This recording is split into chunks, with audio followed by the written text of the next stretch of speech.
اور یہ بات سب کو واضح ہونا چاہیے، کیونکہ بہت سارے لوگ جو ہے نا اس طرح کے ہمارے شیعوں کے اندر جو دشمن نے ایک ایسے گروہ کو پروموٹ کیا ہے کہ جو شیعہ سسٹم کو بھی خراب کرے، شیعہ تشیع کے چہرے کو بھی بگاڑیں اور اہل تسنن کے اوپر حملے کریں، ان کے تقدسات کے بے حرمتی کے ذریعے اور صحابہ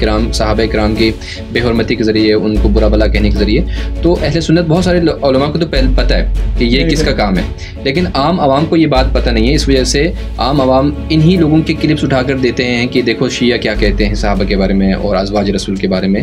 سب سے پہلے یہ بات ہمیں کلیئر کر دینی چاہیے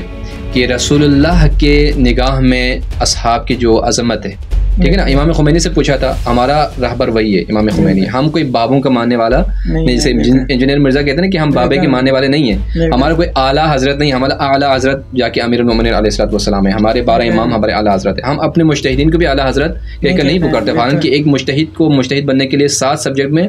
PhD اور اس کے بعد اللہ کے خاص تائید کے ساتھ وہ اپنے عمر کے ایک بڑی وہ جو ہے وہ حصے گزارنے کے بعد جا کے اس 50 سال کے بعد جا کے کوئی مجتہد، تو جو ہمارے اعلیٰ حضرت ہے وہ امیر المومنین علیہ الصلوۃ والسلام ہے۔ تو جو ہمارے